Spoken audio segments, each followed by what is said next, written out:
rating them, going, no, I'm not interested in this one, I'm interested in that one. And now, about 2 weeks before Essen, everyone just keeps posting new games. It's basically, annoying. If you get past my cut-off point, right, you don't get me anymore. That's true. If you're not organised enough, you don't get me. What's your cut-off point? And that's their loss. My arbitrary point that I made about a week ago when I made this list. Oh, good point. And I can't be bothered to redo it. So, this is our Essen top 10 list. And yeah, we're just going to basically go through the games we're most excited about. But firstly, what did you reckon of this year's raft of games? There's a lot of them. And I'm very proud of having cut them down to not only 10 for this list, but also only 20 more for the games I want to check out, and another 30 that I'm not sure about. You see, because I looked at the games this year, and it's very much big designer, big Euro designer list. Right, yeah. So Michael Kiesling has got like 4 games out. Uwe Rosenberg has got 2 games out. Stefan Feld's got a big game coming out, you know. Okay. And Charterstone is the big interloper. That's true, yeah. But mostly it's generally inspired by these big, classic German Euro designers. And for me, that's absolutely amazing. But interesting. My Essen strategy isn't to note down loads of games and look for them. My Essen strategy is to drink and then just sit down and play whatever is closest to where the beer is, right? That makes sense in a weird kind of way, yeah. I can see where you're coming from. But speaking of big games, I think we both agreed that when we do the list, we're not going to actually pick the biggest names that everyone's excited about. I mean, I have one that I'm going to pick up anyway, but I'm not going to mention on the list itself, which is Pandemic Legacy Season 2. I love Pandemic Legacy Season 1. I'm definitely picking up Pandemic Season 2. I'm not going to put it on the list because it's I don't know. It's a given as well, right? It's a gimme. Yeah. And one of my rules is I didn't put any games I pre-ordered on. All right. So I've pre-ordered some hipster Japanese games because I always do, and then I never play them. And I pre-ordered Charterstone. Have you got any other rules you made up for your top 10? Yes. Basically, there are no 2-player games on them, not because they're bad, but because I just don't get to play them, and there's no point in me going to Essen and play a 2-player game, and in the end being really excited about it, and very frustrated because I don't get to play it. So there's no 2-player games on them. I removed all expansions on them, because why? I mean, they're new games, a lot of new games out there, so just focus on the games themselves. Expansions, as fun as they are, they're just expansions. They're only, additions to games we already have or enjoy. Yeah, so nothing that came out at Gen Con, I think. No expansions, because I don't really like expansions anyway. That's the main reason. I don't generally do expansions because I never end up playing the games. I'm going to pick up maybe 4 expansions, so... I'm going to pick up 1, actually. But, all right, well, Georgie. Yes. Number 10. Number 10. Number 10 is... a game that came out at Gen Con this year. There was something of a buzz about it. It's a big game by WizKids, designed by, I'm reading it out correctly, I think, Tausetti Deichmann, who I believe... Tausetti is definitely his real name, isn't it? Definitely. Who's probably an alien shoe salesman. He's a star, isn't he? Yes. Anyway, the game is called Sidereal Confluence, Trade Negotiation in the Elysian Quadrant, which, as I do believe you agree... It's probably the geekiest name of this year's Essen releases. It's a negotiation game, and while I do have my issues with most negotiation games, I think this one appealed to me because it promised negotiation that's deliberately about being positive for all involved. It's about having these resource cubes that we transfer into other resource cubes that we transfer into victory points and so on and so forth. And you have these technologies which sort of change the variables a little bit. And it's all about, negotiating with other players, with other species, how to best, get things done, how to be most profitable. The only thing I'm not sure about is the fact that even though it's about positive negotiation, it's still a one winner takes all kind of game, which I think kind of doesn't really work together. It should have been some variant on the team wins or sort of alliances wins. That's the only thing I'm not sure about. So I will definitely go to the booth, WizKids, at 6G100. Give the game a try, and if I like it, I will probably buy it. All right, pull back the curtain here. So this is the second time we've done this. We're redoing this. And because we were nude in the first time and our censors told us that we shouldn't. And we couldn't handle the amount of sexual desire that would have come through YouTube. But basically, so George just wrote down all the booth numbers, was very, very conscientious and all that. And I thought that's a great idea. And in the time that's elapsed, I still haven't done it. So you're not going to get that kind of information from me. So my number 10 is The Sanctuary by Przemek Wojtkowiak. Wow. And you pronounced Sanctuary correctly. That's impressive. Indeed. So this is by Cube Factory of Ideas, which is a Polish publisher, and it's an incredible name. It is, yeah. And so The Sanctuary is one of these games that I think you're going to see an absolute plethora of coming, because we're driving the world off the edge of a cliff by our addiction to fossil fuels and cars and things, right? Topical. And so what The Sanctuary is players are given a region. Right. Okay. And your job is to remove all the invasive plant species that have been there and replace them with the natural indigenous plant species in an attempt to woo endangered species into your area. Okay. Okay. So you have, so the winner is the person who has the most diverse sanctuary with endangered species. So thematically it's interesting, I think. But also mechanically, it's very fascinating as well, because you have these cards, action space. It's a worker placement game essentially, and action spaces are set out on these cards. And cards have actions on them, but also little pictures like hedges and things. And hedges block line of sight. Mm-hmm. And when you take your action, you place your guy, and your primary action is the one you've placed on the card. But your secondary actions are all the cards you can see. Okay. So before they're blocked by a hedge or another obstacle or something like that. And so you're doing these main action and these chains of secondary actions. Mm-hmm. And so it's not just about placing on the action space that you find most attractive, but it's also what will yield the most secondary actions, which will help you. So you might not necessarily go for the strongest initial action space, something slightly weaker, but just gives you a lot more secondary actions, which I think is really interesting. Yeah, there's a spatial element to it where how the placement sort of affects your tactical decision making and further on your strategy. And as far as I've seen in the video, you have scenarios, and in each scenario the cards are placed in different ways. Right. And so you change the game as you play, which sounds really, really interesting. It does, yeah. So that's The Sanctuary by Przemek Wojtkowiak. My number 9 is a game by an English publisher who has sort of, at least in my eyes, gained a reputation for producing really, really beautiful to look at productions of games. They've released The Ravens of Three Sahashri, which we reviewed, by the way. Good. They've released The Lost Expedition recently. They've released Let Them Eat Cake, both by Per Sylvester. And now they're releasing a game called Star Cartel by Martin Boisset or Martin Boissel.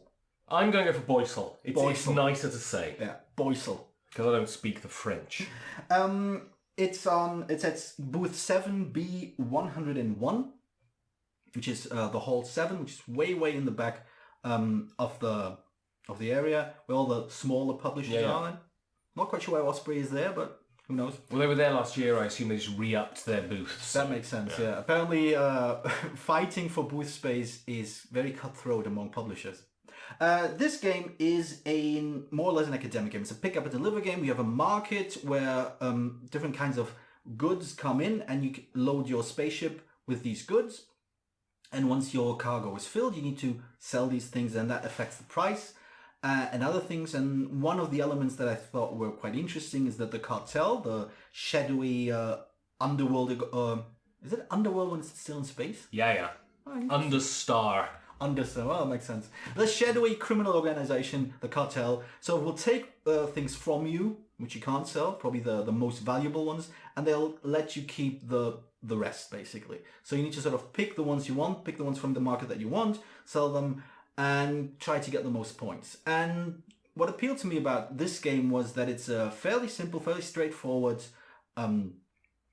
economic game, basically. It's about fluctuating market prices and the way that you indirectly affect how much a good is worth based on how much you sell and what the cartel takes, makes it really interesting in my opinion, because I think it, as far as I can tell, it allows for quite a few indirect effects on other players. Yeah. And that's always kind of fun if you don't just play a card to take somebody away from somebody, but just subtly manipulate the situation so that their options are limited or other things are more appealing to them. They're always great, those games where you can manipulate the market, especially manipulate it for your turn so it benefits you, but indirectly hamstrings other players, which is a really nice thing if you can work out how to do it, which I never can.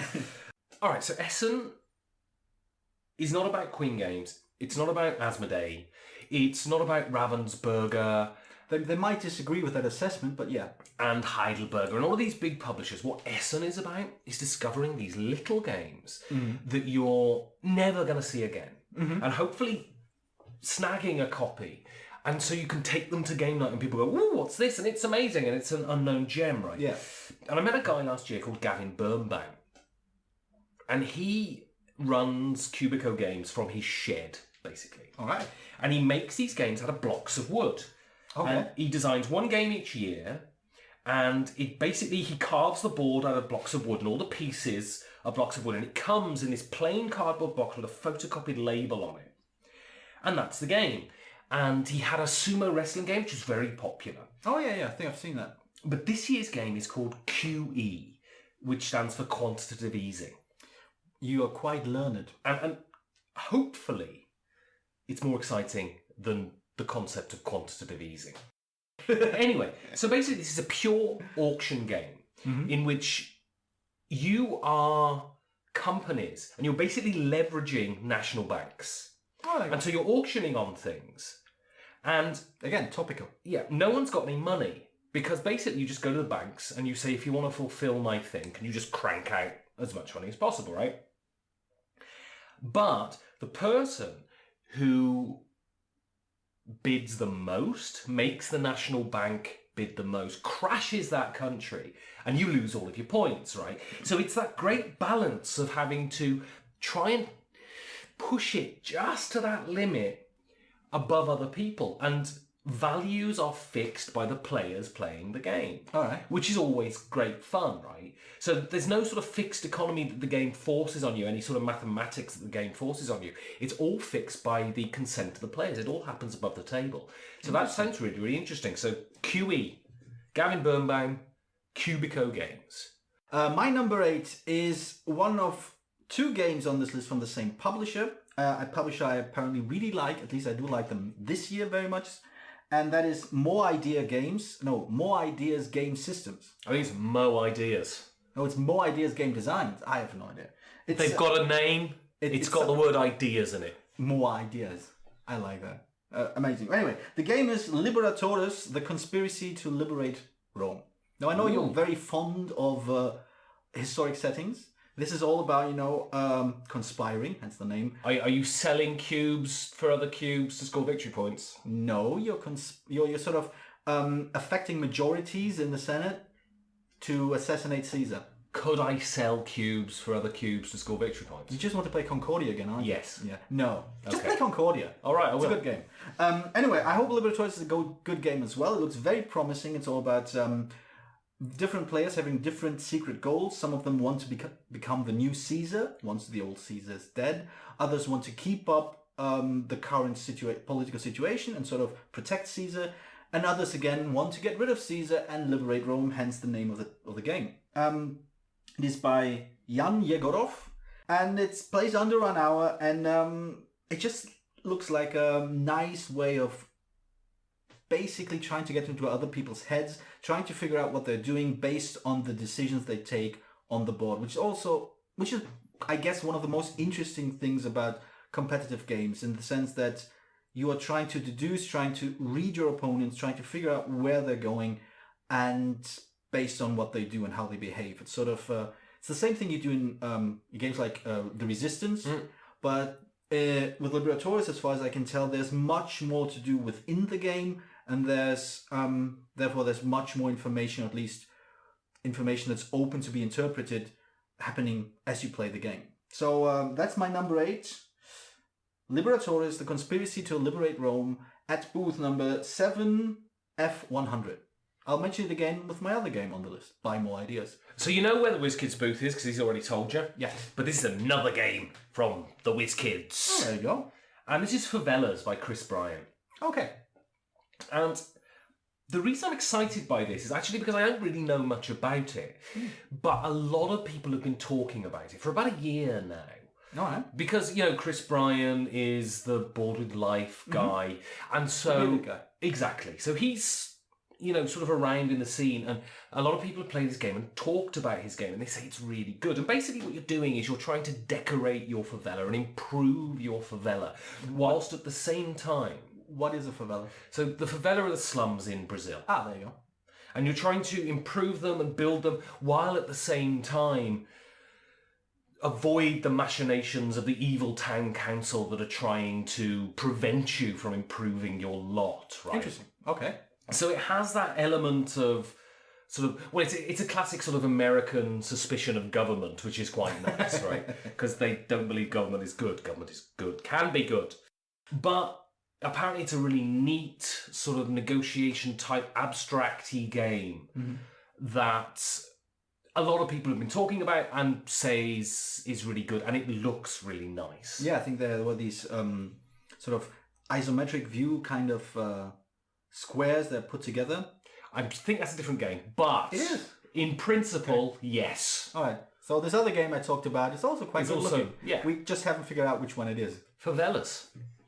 Right. NumberSeven. Again, a historical theme. I believe you will like this. It's about burning down the Library of Alexandria. Ooh. Yes, it is. I got showed this last year at Essen. Oh, really? By the designer fella, yeah. Oh, right. The designer, Babis Llanos. This was one of the few games that actually had some information out there. I looked at it, and I liked it because the cover is basically a bunch of flames and panicky people in front of it. Flames and panicky people. Who isn't exciting? There you go. And it's about, as far as I can tell, it's about saving things, probably books, scrolls, from the Library of Alexandria. And it's it looks good, basically. It looks quite interesting. I watched a live playthrough. I flipped through the rules, I believe I flipped through the rules. The board dissolves as you play, right? Yes, but far more interestingly, the way you set it up is quite interesting in that you take a bunch of these tiles, shuffle them up, then you flip them on the back to the back, and there's the Tower of Alexandria, and there's a light coming in from one of the 4 directions. And you start with one tile, and then the next tile you draw has to be placed in such a way that the light directly comes from the placement of the tile you've just had. So basically, you start from one tile, and you look at, all right, I have this tile facing north, so I have to put it here, like south of the tile I already have out there, and then that's how you end up, expanding the board, creating a very modular, very different board each time, and you never quite know where you're going to start. So that's kind of interesting. And then it's sort of littered with books and candeliers and all kinds of things that you sort of collect. And there's also the way of how scoring works. There are every character has 2 scoring cards. They can choose one of them, and then they get shuffled. And one is flipped during the game, and one flipped towards the end of the game. And depending on when it's flipped, it has a different point condition. So you never quite know what's going to score, or how things are going to score, but you have a rough idea of what it might be. So I like this sort of unpredictability of where the game is going to go, where the game is, how the game is going to end up dishing out points. So that sort of makes it very interesting. So this is one of the games I want to sit down and try when I'm in Essen. It's Alexandria at booth 1D129 by Ludi Creations and designed by Babis Llanos. So mine's a bit of a cheat, my number 7. You're cheating now. It's 4 games, not 1 game, Georgios. So you basically made up a top 13. That's right. Well, it's a system. This one is a system, and I've chosen 1 game to represent the system. And that is Flee. All right. By Freedom and Freezer, 2 Spieler. Yeah. And this is those set of games that he's brought out. There are 4. One of them is a solo game. Where you don't need instructions. You don't need rules.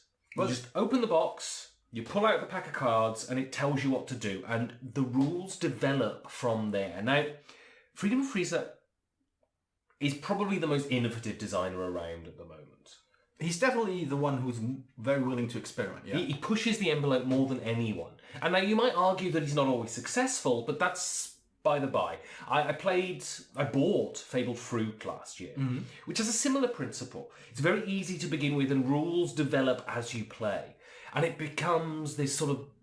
It's never particularly heavy, but it becomes this deep, strategic game that's an awful lot of fun. And I was very excited by it. I still haven't played it all the way through, but very excited by it. And this one, especially for a convention game, I'm going to buy this and be able to play it straight away. Because I'm always knackered at conventions. I'm mostly drunk at conventions. Those two things might be connected. And the point is, I don't want to plough through a rule book because I just can't be bothered. Whereas if I can just rip, the game open and then just play right there, that really appeals just simply for Essen. And so... Do I get nerd points for actually enjoying reading rule books of games I've bought? I mean, nerd points, I assume, are very valuable. So I give you 1,000,000 nerd points. But yeah, fast forward, you play it straight away, looks interesting. Freedom of Freeze is always worth checking out. And always easy to spot because he's running around with green hair. Exactly. So yeah, I think this is going to be a hit. A lot of people are going to buy them. They're going to be very popular. And they're very exciting. Fast forward. Freedom and Freezer. NumberSix, Georgie. NumberSix. I try not to be numb during sex, but that's just me. I specifically punch my genitals until they're numb, just so I last longer than half a minute. Right. 45 seconds, ladies. 45 of your Earth seconds. Goodbye. Thanks for watching. NumberSix, Georgios. My number 6 is the other legacy game. As I said before, I haven't put Pandemic Legacy on this list because I'm buying it. That's it. Nothing more to talk about. The reason should be obvious. But there's another legacy game or legacy style game that seems quite interesting, and that is A Tale of Pirates, published by Cranio Creations and designed by, and let me get this straight because there are 3 designers named, Asger Granerud, Daniel Pedersen, and Daniele Taschini. Taschini? I can never quite tell with Italian names. Daniele. I'm sorry. This is a game that comes with a 3D pirate ship. It comes with send timers that sort of are tied to the actions, and it comes with 10 envelopes.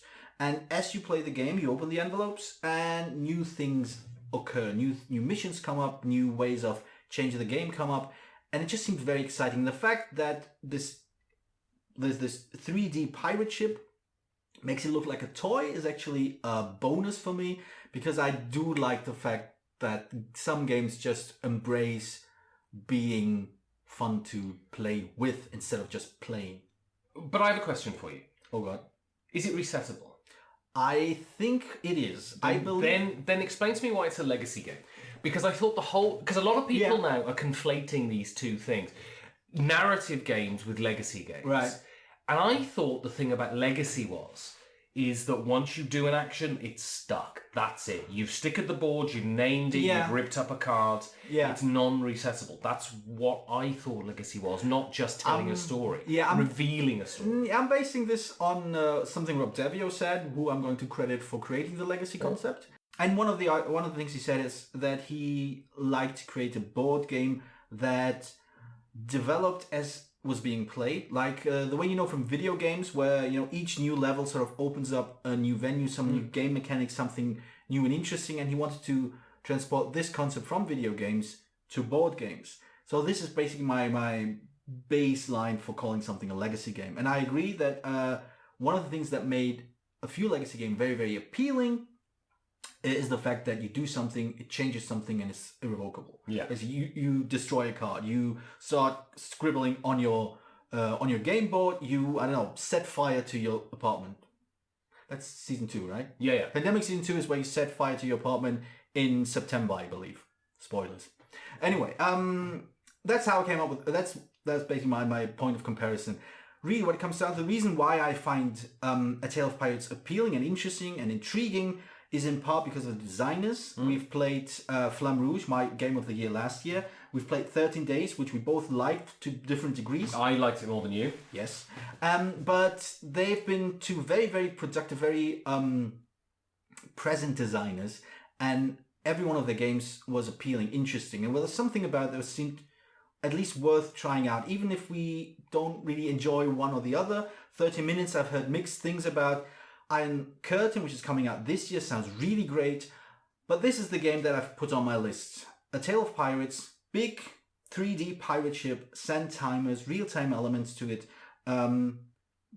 envelopes that you can open up that sort of expand the game as you play it over and over and over again.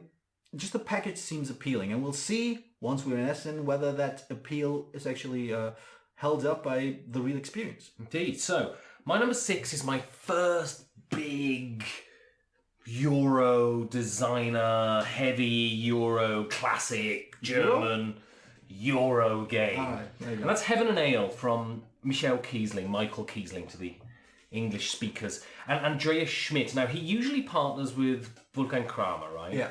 And he's done a lot of big games with him, but this one is with a different designer, but it's very much your Euro game. No. You're monks, you're running a monastery, and it is your job to produce the best beer, to make the best brewery.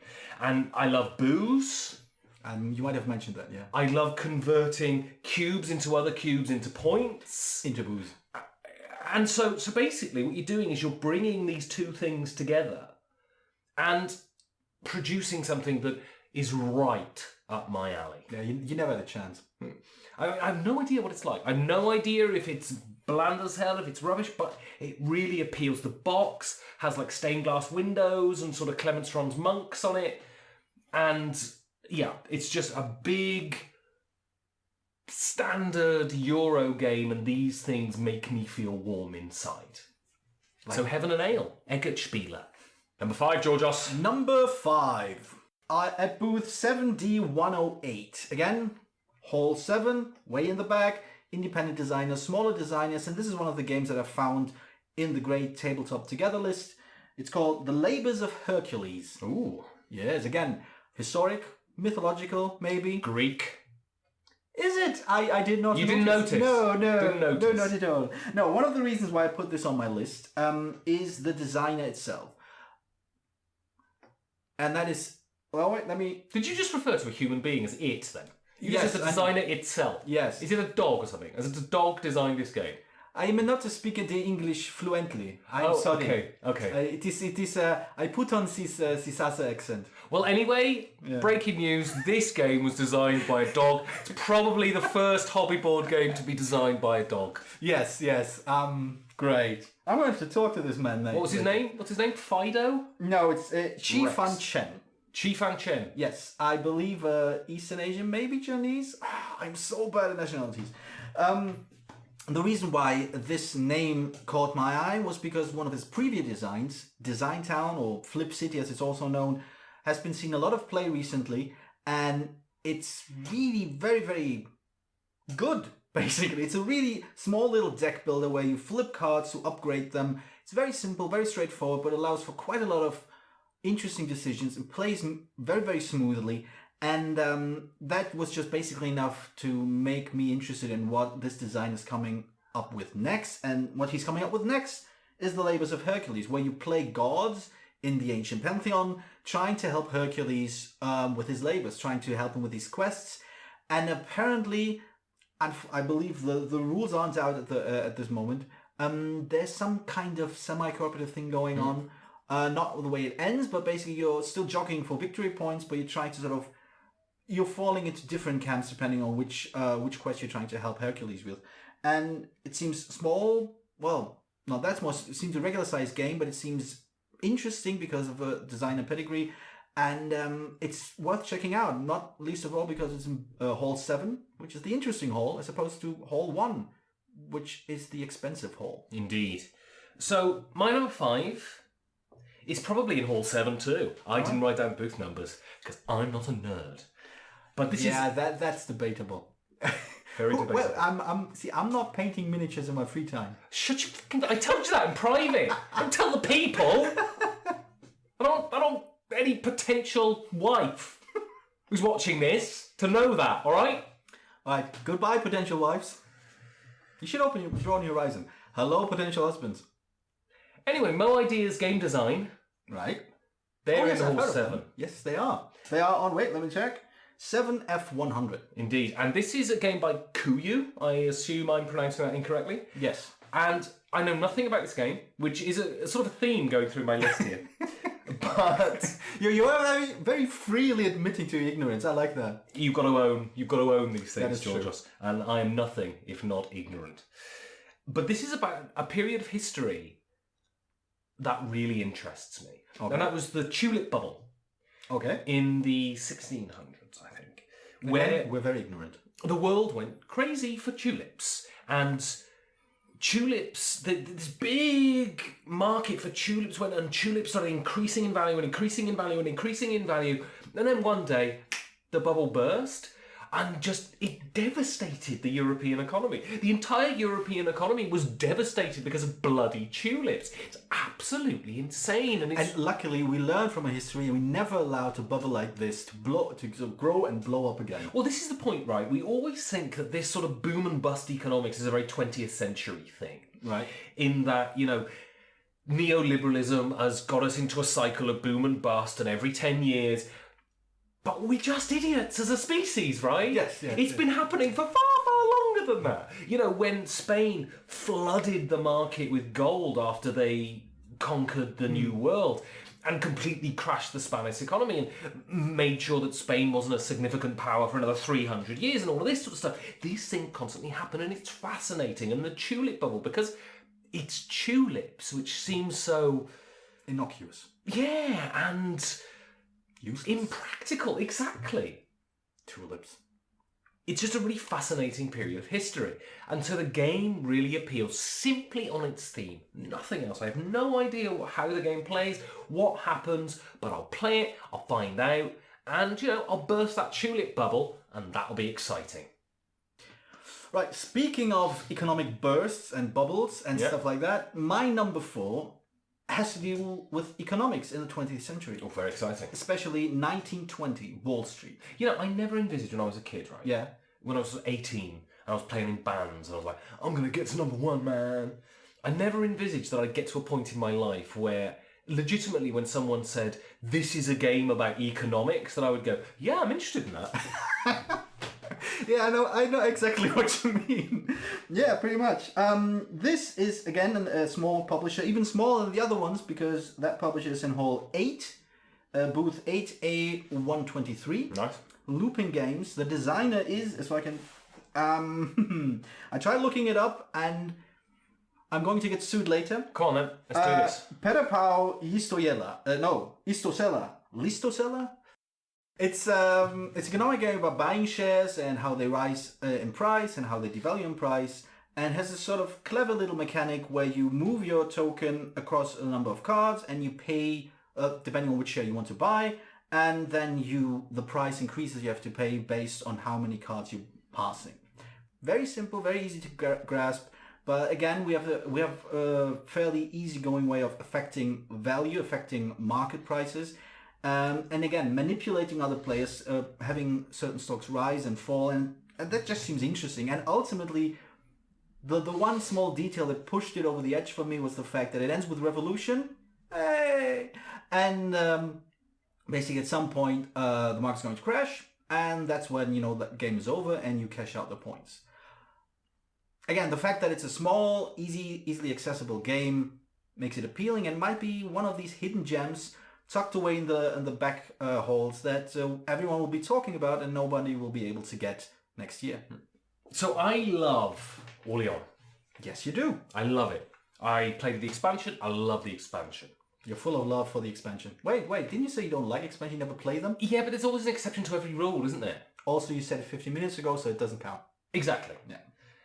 So when I read that there was going to be another Rainer Stockhausen game, which was another bag builder... Oh, yeah. I just thought, I have to get this. Sight unseen, I have to buy it. It's going to be amazing. And this is Altiplano by Rainer Stockhausen DLP Games. It has a beautiful sort of Peruvian-style cover with a llama on the front, grinning and that. And it's a mischievous llama. A mischievous llama. Can't go wrong with them. They just spit in your face.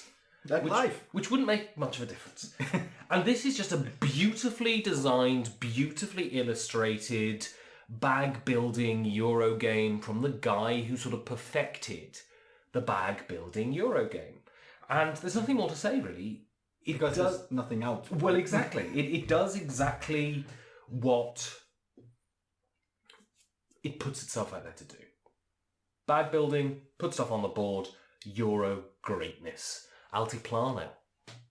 Number 3, we're going to be very pretentious and highbrow now. Number 3 is based on a novel. Ooh, I suppose it's a very famous novel that we've all heard of. Yes, it's probably the most famous novel of them all. It is Jules Verne, Michael Strogoff. I love Michael Strogoff. I know you're thinking of the porn actor. Michael Strogoff is essentially a racing game. It's by Alberto Corral. It's published by De Vere Games, Barcelona based, and I hope everyone's all right there. And it's a racing game about trying to get to the Tsar and warn him of his of his soon-to-be realized assassination attempt by some evildoer, whose name slips my mind right now because it's been a while since I've read Jules Verne's Michael Strogoff. Yeah, I mean, not me. I mean, I read it last week. I usually read it twice a year. Michael Strogoff. You should. Yeah, I mean, I'm a bit hazy at the moment. Right. But Michael Strogoff. I mean, you all know the story. Obviously, you all know the story of Michael Strogoff. Well, with the horse. I mean, I'm surprised that. I mean, De Vere is not a big game publisher. I'm surprised they could get the license for Michael Strogoff. To be honest, that is true. That is true. Having said that, they did get the license, and they putting out a game which is basically a racing game where you build up all kinds of troubles that you run into, and it has a push your luck element because you can sort of deal with one type of trouble that you run into. No problem. You just move ahead, lose a little bit of health, and you just push forward. But at some point, you have to sort of deal with all these issues you have, and while everybody else is sort of racing past you, while the assassin is moving forward, while there's an army trying to stop you, all these kinds of things. And it seems like a nicely focused game. It's not too sprawling. It's a race game where you need to reach one certain point. And there's again a slightly semi-cooperative element because if the assassin reaches the Tsar before any of the players do, they all lose. And I kind of like games where everybody can lose. And again, I'm looking forward to it. It looks very, very nice. It has a great cover art. It has nicely, very, very thematic board.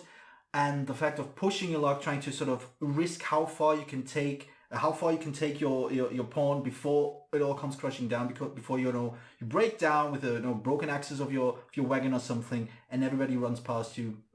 That seems like something that would be really, really enjoyable with the kind of group I have. Race games are always good fun. They are. That's Michael Strogoff, Hall 2, booth number D118. So there are very few perfect things in life, Georgios. Well, there's a podcast, Perfect Information Podcast, which is an awful plug, and I'll probably edit this out. Go on. But Schmidt-Spieler €10 trick-taking games are perfect. Skull King is probably the quintessence of brilliance. Oh, it's a nice turn of phrase. Thank you. I don't know what it means. Oh, well. So when I found out that Schmidt-Spieler were bringing out another €10 small box trick-taking game... You really like that phrase, don't you? Well, I mean, doesn't it? It rolls off the tongue. It's beautiful. Schmidt-Spieler small box trick-taking game. €10. I missed the €10 bit. It's very important. They're cheap. So they've come out with Voodoo Prince by Rainer Knizia, some lad. I think he designs games. No, probably not. And sounds like a math professor. Right. This is a trick-taking game in which you're trying to win tricks later in the hand. All right.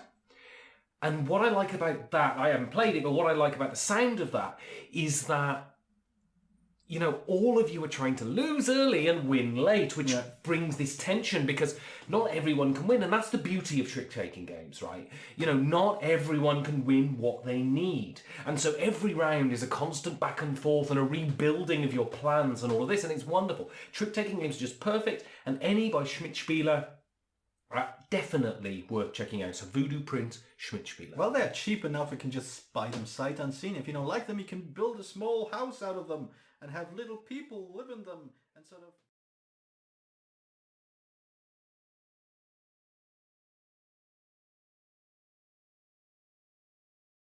I'm not going to make any jokes about feces, Georgios. Number 2. Thank you. It's all right. Right, my number 2 can be found, again, in Hall 7, booth number F100, and if you've paid attention, you will already know the publisher of this game. It's More Ideas Game Designs. I'm settling on this now. They're very popular on the lists. In general, they Mo Ideas. They have more ideas than other people. They certainly do.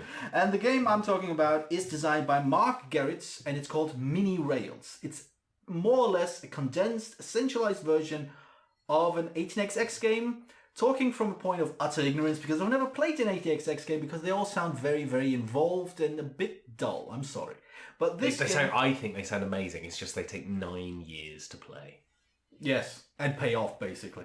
And this is a very simple game where you have two actions, one of which is expand the track, and the other one is buy stocks. And one of the things that's very clever about this game is that not only do you have only those two actions, and you will take these two actions, first one, then the other, and that's the round. Yeah. But the interesting thing about this is that your action selection, you pick one of these tokens that are drawn from a bag, and you place them somewhere, and at the end of the day, at the end of the round, one token is going to be left over, and that token, that color, is going to pay taxes, which means that's the color that's going to actually earn you points. This creates a very interesting dynamic. So you get rewarded for paying tax? Yes. There you go. I ain't saying a word. Donny T. I don't think he has to pay a lot of taxes. I'm sure he's broke. That's my point, you see. I see. Anyway, carry on. So the idea is basically the shares that are going to pay out will need to be left over during one turn anyway. So somebody has to take the risk of not picking a promising share, leaving it on the board to make sure that it will pay out. Because if it doesn't, if at the end of 6 rounds, or I think there are 6, your color, the shares that you have the most valuable tokens of, are not on the list of taxes paid, on the list of tokens that weren't picked in earlier rounds, you only get negative points. You lose all your positive points. And it's very simple. I've explained in a very convoluted manner, but when you see it in play, it's very elegant, it's very simple, it's very straightforward, and allows for another way of sort of psyching other players out. Because you're always assuming, right, we need to sort of leave this token in there so we can make sure we get points for our green shares. And then somebody else goes, ooh, green shares is valuable. I'm going to take this action. And all of a sudden you don't have valuable shares anymore because at the end of the game, they didn't pay taxes. So there's a modular board in there. It looks very nice, very simple, it's very elegant. And as you might have noticed, I like simple, I like elegant, I like some depth to a game, and I like psyching other players out. And Mini Rails seems to deliver on all those. Yeah, so my number 2, if you're talking about big, hefty, ball-swinging Euro designers... Nobody talks about ball swinging when talking about Euro designers. I do. All right. All right? No, fair enough. It's a metaphorical swing of the balls, Georgios. But anyway, multiple balls, like basketball and volleyball. Testicles is what I'm referring to. I was trying to save that joke, you know. I know. Anyway, you don't get much more big ball swinging Euro designers than Uwe Rosenberg. And I've kind of had an issue with Uwe Rosenberg recently because his big sandbox open world, you can do 75 actions right from the beginning of the game. Games aren't my thing. I like a game to take me into it.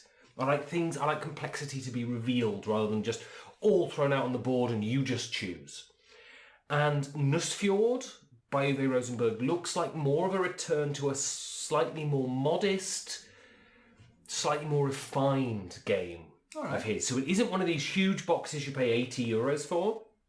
It's, a standard Lookout Games box, and it just evokes all of those warm feelings that an Uwe Rosenberg game evokes. And that's what I'm looking for. I'm looking for a game to love. I'm looking for a game to completely distract me over the winter. And this has a good chance of doing it because Uwe Rosenberg is fantastic.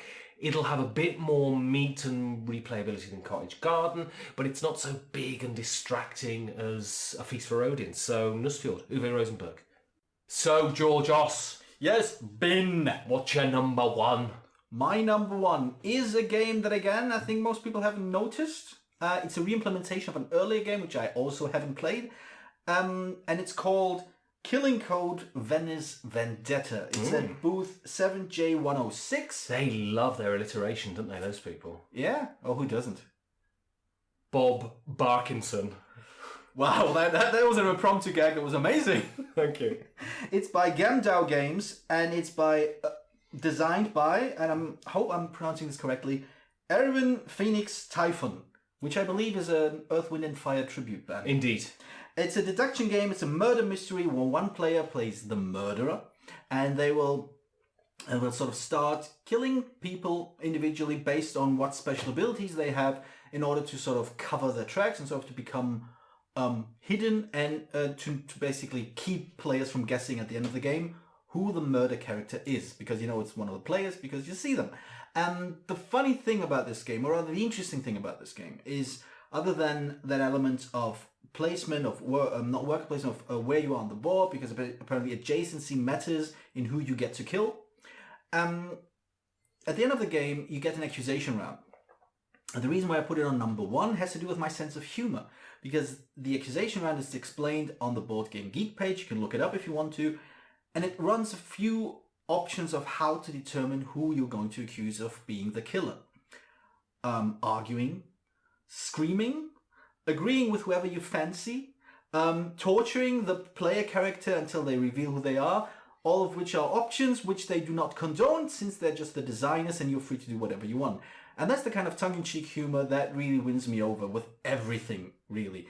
It's enough to make me want to check out this game. The game itself sounds fun, interesting, appealing, clever, all these things. The fact that it's funny just makes it even better. To me, this is one of the most promising games at Essen this year. A game that nobody apparently has mentioned so far. I'm hoping because it's not bad, but I think I really want to see what it's like. I really want to sit down with the designers or whoever's there at the booth, play the game and figure out if it's as funny, as clever, and as engaging as the package so far seems to suggest.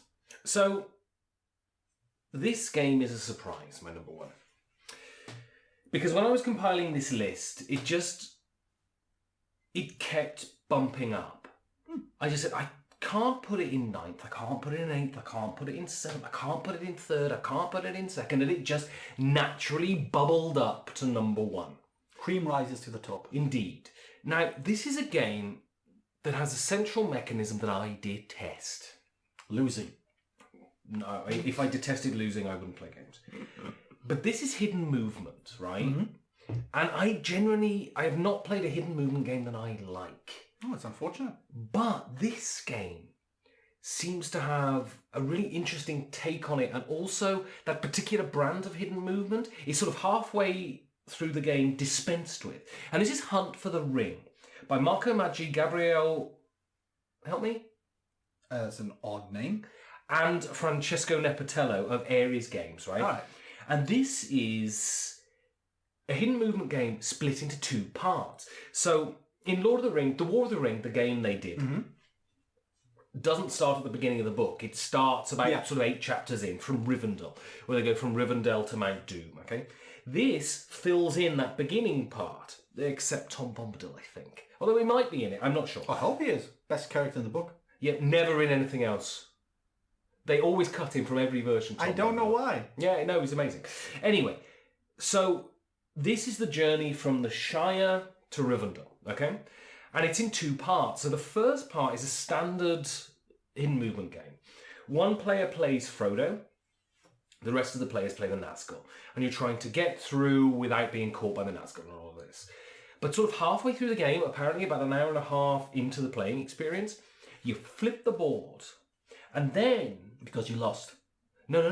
Okay. Because the game changes, you see. Right. You flip the board, and then Frodo is operated by an AI, a card deck AI. Okay. Which moves it in a prescribed path. Who's it?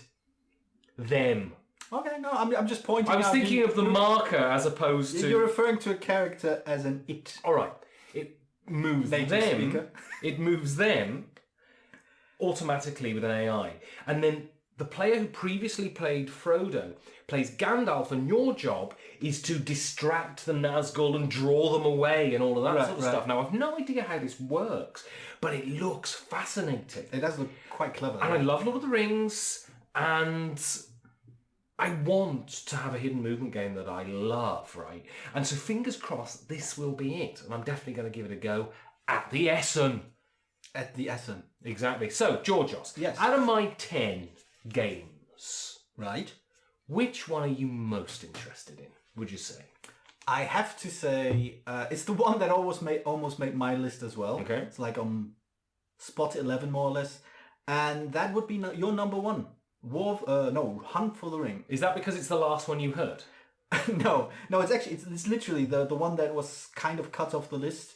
And partly because I knew you would put it on your list and I didn't want to double up. But for very similar reasons. I mean, I happen to like hidden movement games. I think they're quite interesting. They can be very exciting with the right group. Not even with the right group. They're exciting if you get into the right mindset.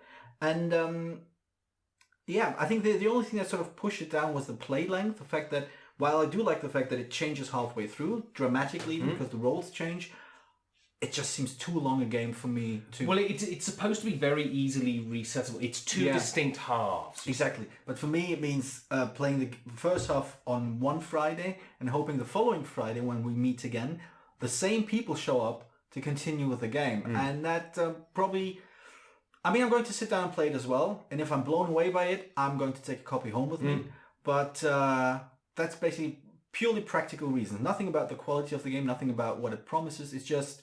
it probably won't see as much play as I feel it should. Right. So, out of yours... Yes. And I'm looking down the list now. Yeah, you can look at my list. And it's definitely the one that is creating the most buzz. There's a lot of talk about this game, and a lot of people are really excited, and that's mini rails. Oh, yeah. Because I love the idea. I really want to play an 18xx game.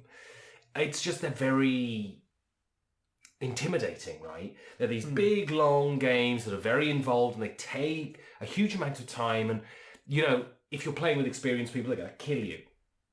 I think the idea of legitimately condensing an 18xx down into 45 minutes is really interesting. Yeah. And a lot of people are talking about it and saying it's really good. So that really excites me. That's true. Actually, I've heard it through the grapevine, because I'm a Michael Gay listener. That Who? Yes. Marvin Gaye? Yes. It's his brother, Michael. Oh, right. He did the original version. He did the original version in his bathtub. Yeah, and if you've heard it, you're cool. And if you're not, well, who are you? Oh, you like Marvin. I'm much more of a Michael fan. I am as well, yeah. Anyway, my point was that I've heard that if you're interested in this game, you shouldn't, waste too much time, because copies seem to be limited. Yeah. So, or you can pre-order it, I believe. So, that's there's a reason why it's on my number 2 spot. It almost made number 1, but it was just not funny enough. So, anyway, to finish up, in the comments below, write comments. Which is what people usually use. Give us advice, tell us how terrible this is, all of that sort of stuff. No, don't. And also go to infoperfected.com. That is our website. It has written reviews. It has links to our podcasts. Well hidden links to our podcast. Indeed. And, it's just our general hub. Also, we have a guild on Board Game Geek. Yes. 2348. That's correct. I remembered 4 numbers. That is an interchange between people who listen to the show. And if you want to help us out, we also have a Patreon, which is patreon.com/perfectinformation. And you can go there and get involved in a raffle and maybe win some games from the Essen Convention 2017. That is true. Also, we are thinking about toying with the idea, sort of kind of half promising or fully promising our Patreon backers to do a live stream at some point. And we're going to do that. We promised it, right? We have, yes. Yeah, so we've got to do it. Yeah, we're not intimidated by that prospect at all. No, it's going to be a piece of cake. Anyway, if you want to see us faffle about playing a game, subscribe to this channel, and eventually it will be up.